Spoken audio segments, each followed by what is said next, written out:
Donald ট্রাম্পের Beijing সফর ও চীনা প্রেসিডেন্ট শি জিনপিং এর সঙ্গে বৈঠককে ঘিরে ইরানে তৈরি হয়েছে উদ্বেগ। সতর্কতার সাথে পরিস্থিতি পর্যবেক্ষণ করছে তেহরান, আছে খানিকটা আশাবাদও। তেহরানের বিশ্বাস যে চীনই এখন একমাত্র শক্তি যে ওয়াশিংটনকে সংযত রাখতে পারে, তবে আশঙ্কাও রয়েছে নিজেদের অর্থনৈতিক স্বার্থে বেইজিং আবার যুক্তরাষ্ট্রের দিকেও ঝুঁকে যেতে পারে। আরও জানাচ্ছেন চৈতি সরওয়ার। মধ্যপ্রাচ্যে চলমান উত্তেজনার মধ্যে চীনের অবস্থান এখন ইরানের জন্য অত্যন্ত গুরুত্বপূর্ণ হয়ে উঠেছে। তেহরানের কাছে বেইজিং শুধু জ্বালানি ক্রেতা নয়, বরং কৌশলগত ভারসাম্যের অন্যতম কেন্দ্র। চীনে নিযুক্ত ইরানের রাষ্ট্রদূত আব্দুর রেজা রহমানি ফাজলি বলেছেন, ইরানের নিরাপত্তা ব্যবস্থা কেবল হুমকি মোকাবিলার জন্য, এটি কখনো বৈধ বাণিজ্য বা বন্ধু রাষ্ট্রগুলোর স্বার্থে বিরুদ্ধে যাবার জন্য নয়।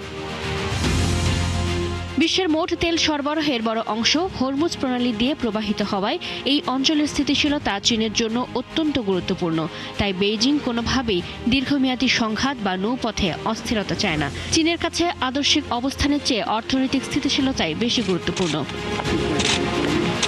বিশ্লেষকদের মতে, ট্রাম্প শি বৈঠকের পর চীন যদি নমনীয় হওয়ার জন্য চাপ বাড়ায়, তাহলে কূটনৈতিকভাবে চাপে পড়তে পারে তেহরান।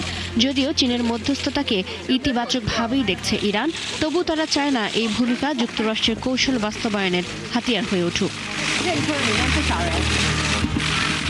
ইতিহাস বলছে, পাকিস্তান ও কাতারের মাধ্যমে যুদ্ধবিরতি বা 2023 সালে সৌদি আরবের সাথে ইরানের সম্পর্ক স্বাভাবিক করার নেপথ্যে চীন বড় ভূমিকা পালন করেছিল।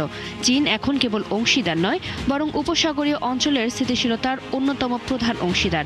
চীনের প্রস্তাবিত 4 দফা নিরাপত্তা উদ্যোগ তেহরানের কাছে আকর্ষণীয়, কারণ এটি পশ্চিমাদের চাপিয়ে দেওয়া নিরাপত্তার বিপরীতে সংলাপ ও সার্বভৌমত্বের কথা বলে। সংঘাতের শুরু থেকে চীন একটি ভারসাম্য রক্ষার চেষ্টা করে যাচ্ছে। ইরানের বিরুদ্ধে সামরিক পদক্ষেপের বিরোধিতা করছে এবং তেহরানের শান্তিপূর্ণ পারমাণবিক কর্মসূচির অধিকারকে সমর্থন দিচ্ছে। একই সাথে তারা হরমুজ প্রণালীতে স্বাভাবিক ও নিরাপদ নৌ চলাচল পুনঃপ্রতিষ্ঠারও তাগিদ দিয়ে আসছে। তারপরও বর্তমান পরিস্থিতিতে সবচেয়ে বড় প্রশ্ন হলো, চীন কতটা ইরানের পাশে থাকবে আর কতটা আঞ্চলিক স্থিতিশীলতার স্বার্থে তেহরানকে নিয়ন্ত্রণে রাখবে। চৈতি সরওয়ার, 71।